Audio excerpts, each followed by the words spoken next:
सभा का उद्देश्य ये निर्धारित करना है कि राम अयोध्या वापस जाएंगे या अपना 14 वर्ष का वनवास पूर्ण करेंगे। भरत, मैं आपको अपना पक्ष रखने के लिए आमंत्रित करता हूँ। आरंभ करो भरत।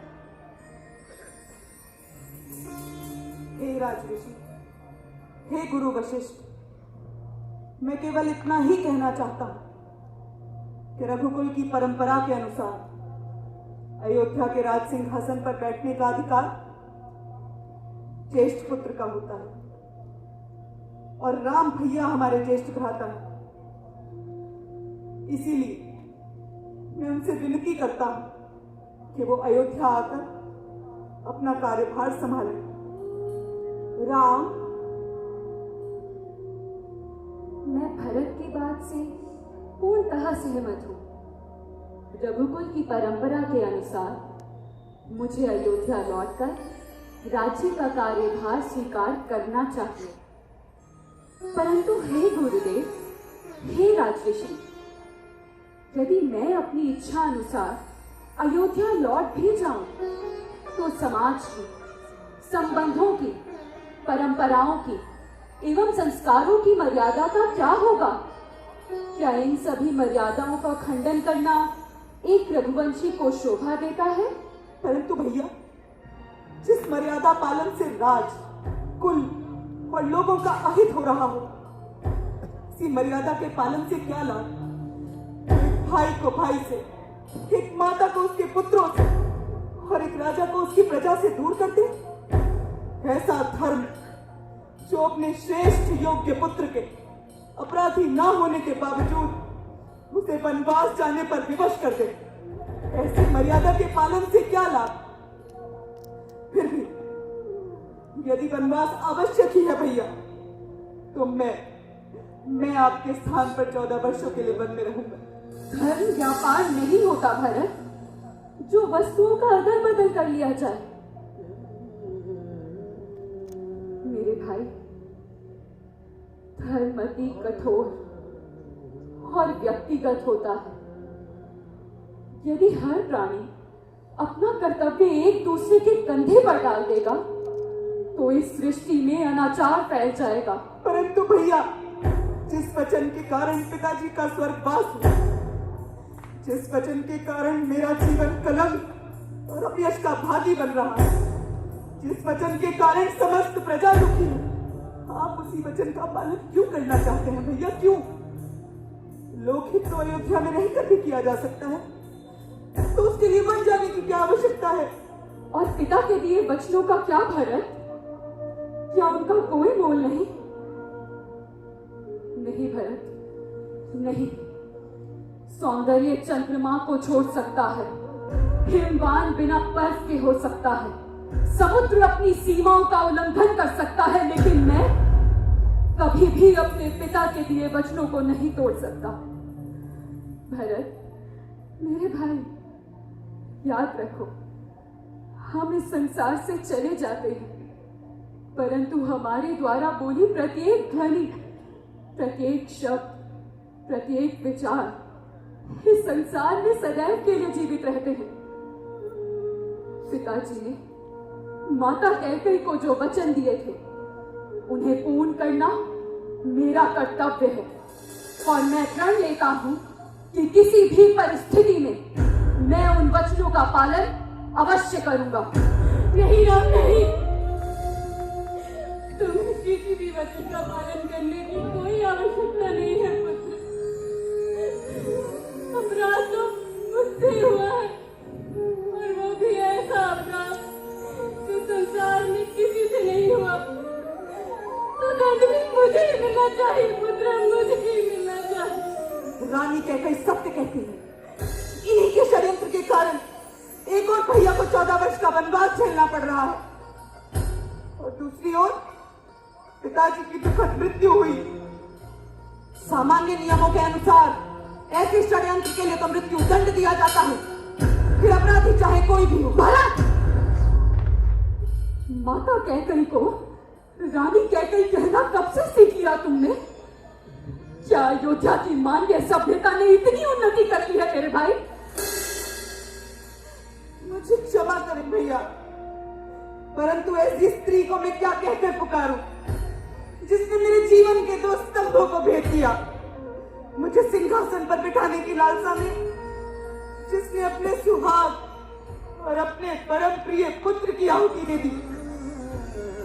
हमारा भाग्य हमारे निर्णय पर निर्भर होता है भैया, और ये सत्य है कि इनकी स्थिति इनके लोभ और इनकी कुटिलता ने की है। आप तो करुणा के सागर हैं, परंतु मैं इतना महान नहीं कि इस बात का बोझ उठाकर भी मैं पुत्र धर्म निभाता रहूं। भरत, इसमें माता कहकर का कोई दोष नहीं है मेरे भाई। आज जो हो रहा है वो होने करा रही है। ये विघ्ना है जिसके कारण माता कैकेयी जैसी स्नेहमयी और पुण्यशील महान नारी की बुद्धि पलट गई। विघ्ना के इसी लेख के कारण उन्होंने बड़ा कठोर दंड भोगा है।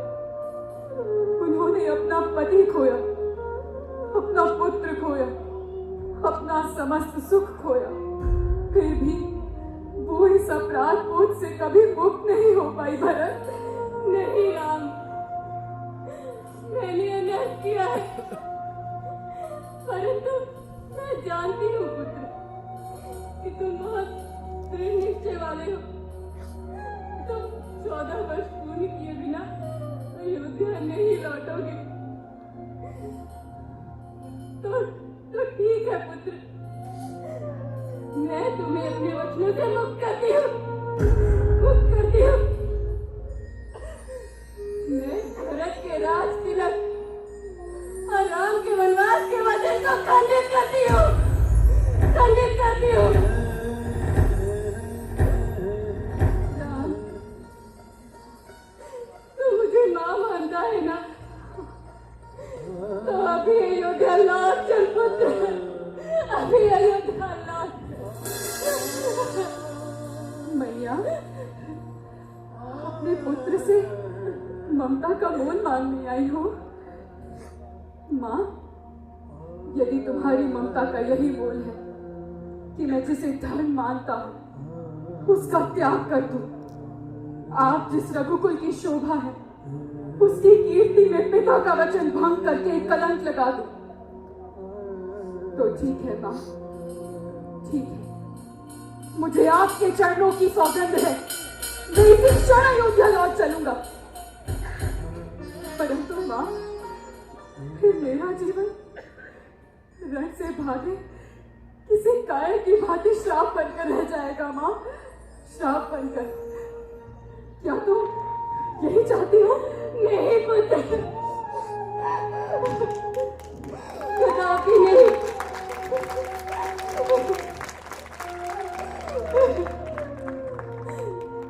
तू तो मेरा वीर और साथी पुत्र है, तो क्या मैं जीवन इस अपराध बोध के साथ ही जीऊंगी? क्या मेरे इस अपराध का कोई प्रायश्चित नहीं है राघव? परंतु मैं क्या करूं राम, मैं क्या करूं? जानती हो माँ, यदि किसी कुल में एक धर्मपरायण पुत्र जन्म ले ले तो उसकी कुल की पीढ़ियों के पितरों के अपराधों का भी प्रायश्चित हो जाता है। और माँ, तूने तो भरत जैसे महात्मा को जन्म दिया है, तुझे प्रायश्चित करने की कोई आवश्यकता नहीं माँ, कोई आवश्यकता नहीं। राम, तू कितना सहज है पुत्र, तुमने मुझे बिना किसी दुष्भाग के ही क्षमा कर दिया। परंतु राघव, सीता को तो हमारे साथ अयोध्या भेज दो। मेरे घर में वो तो शामिल नहीं थी, फिर वो अकारण ये दंड क्यों भोगे? क्षमा करें माँ, क्षमा करें। मेरे लिए मेरे पति के साथ वन में आना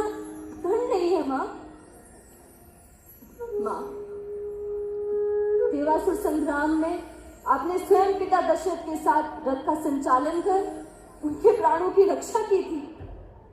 आपने तो स्वयं रघुकुल में यह आदर्श स्थापित किया है। आपके इस आदर्श को युगों युगों तक स्मरण किया जाएगा। और माँ, मैं भी तो उसी रघुकुल की पुत्र वधू हूं ना। मुझे मेरे पति की सेवा के सौभाग्य से वंचित मत कीजिए, वंचित मत कीजिए।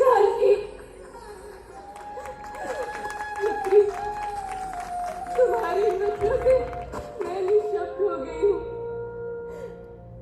चुप चुप जियो सीते, तुम्हारी कीर्ति युगों युगों तक बनी रहे।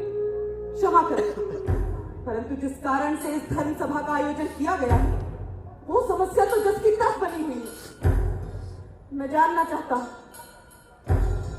कि राम भैया मेरे साथ अयोध्या वापस चलेंगे अथवा नहीं। रानी कैकेयी अपना स्थान ग्रहण करें। राजा जनक अपना निर्णय प्रस्तुत करें। एक और रघुनंदन के विचार लोक कल्याणकारी हैं और वही भरत के विचार कुल और राजधर्म के अनुकूल हैं। सब कुछ देखने और सुनने के उपरांत ऐसा प्रतीत होता है कि भरत का विचार ही उत्तम है, किंतु कभी कभी धर्म का पालन करने के लिए नीति और परंपराओं से आगे बढ़ना ही पड़ता है। ऐसा नहीं है जिसे पूर्ण करना प्रत्येक पुत्र का प्रथम कर्तव्य है। इसलिए इस धर्म सभा के मध्य मैं अपना निर्णय राम के पक्ष में लेता हूं। ये अन्याय है। मुझे किसी का कोई निर्णय नहीं सुनना। हे परम पूज्य महाराज जनक, ऐसा कठोर निर्णय ना लीजिए। आप धर्म के ज्ञाता, आपके ज्ञान पर किसी को कोई संदेह नहीं, परंतु इस निर्णय के साथ क्या आप जनक नंदिनी मेरी भाभी के जीवन का निर्णय नहीं कर रहे? उन्हें युग कष्टपूर्ण जीवन निर्वाह करते देख मेरा हृदय फटा जाता है। क्या आपको पीड़ा नहीं होती? पारिजात पुष्प का स्थान कंटक वन में नहीं होता प्रभु। मेरे कठोर वचनों के लिए मुझे क्षमा करें, परंतु मेरा हृदय ये निर्णय स्वीकार नहीं करता। भैया, मैं कितना भागा हूं, नहीं अनर्थ होते रोक पाया और न प्रिय लक्ष्मण की तरह आपका सेवक बन पाया। मैं लक्ष्मण जितना भाग्यशाली तो नहीं, परंतु आप पर कुछ अधिकार मेरा भी तो होगा ना भैया। नहीं नहीं भैया भरत, जैसा आप सोच रही हैं वैसा बिल्कुल भी नहीं है। भैया राम तो आपको अत्यधिक प्रेम करते हैं, और ये बात मैं आपको पूरी परमाणिकता के साथ कह सकता हूँ। जब हमने अयोध्या छोड़ने के उपरांत वन में प्रवेश किया, तब भैया के सम्मुख वन देवी प्रकट हुई। हे राघव, आपके आगमन से मेरा वन क्षेत्र पवित्र हो गया है। यदि मैं आपके कुछ काम आ सकूं, तो ये मेरा सौभाग्य होगा। हे देवी, मेरा आपसे निवेदन है कि हम जिस मार्ग से आए हैं, कृपया कर उन मार्ग के कांटों को आप हटा दो, क्योंकि मैं जानता हूँ मुझे ढूंढते हुए मेरा भाई भरत अवश्य ही उसी मार्ग से आएगा। उसे ये कांटे नहीं चुभने चाहिए देवी। हे कमलनयन, क्षमा कीजिए, परंतु क्या अयोध्या का राजा सम्राट दशरथ का पुत्र राम का भाई भरत इतना कोमल है, कांटों की चुभन को सहन नहीं कर सकता? नहीं नहीं बंदेवी, मेरा भाई भरत तो वज्र के समान है।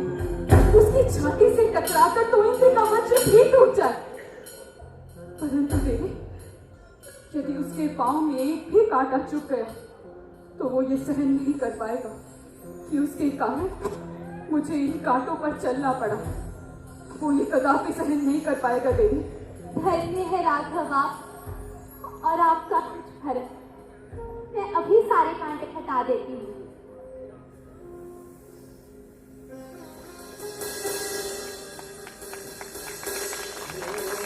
भैया भरत, क्या अभी आप यही कहेंगे कि भैया राम मुझसे अधिक प्रेम करते हैं?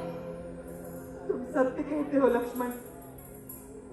भैया राम तो उस विशाल वट वृक्ष के समान है जिनकी छाया हम पर समान रूप से पड़ती है।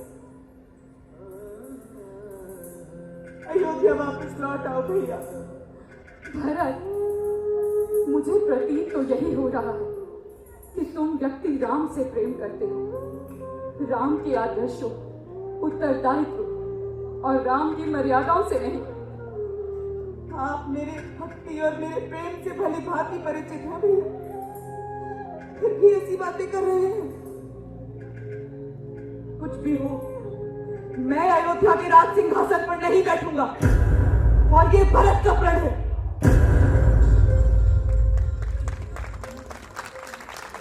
ठीक है भरत, मुझे अयोध्या का राज सिंहासन स्वीकार्य है, परंतु 14 वर्षों तक तुम मेरे स्थान पर राज सिंहासन संभालो। परंतु भैया, ये राम का अपने प्रिय अनुज भरत को आदेश है।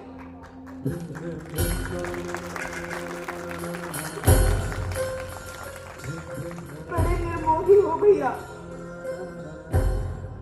परंतु मैं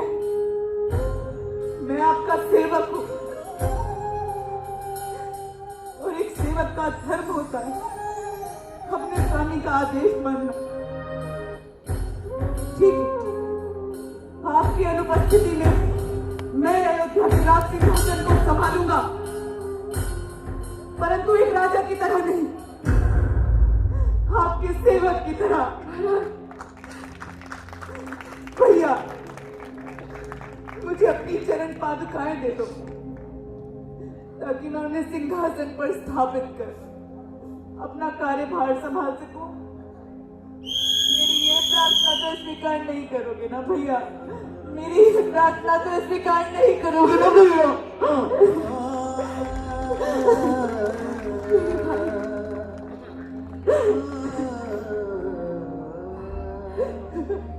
ठीक है भरत, लक्ष्मण और हाँ, प्रजा के साथ साथ मेरी तीनों माताओं, माता कैकेयी, माता सुमित्रा और माता कौशल्या का भली भांति ध्यान रखना। ये लो शरण पादुका। प्रभु कर कृपा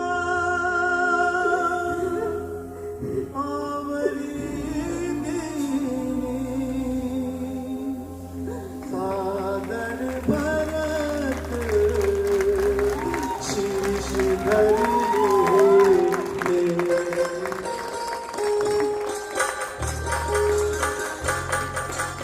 राम भक्त राम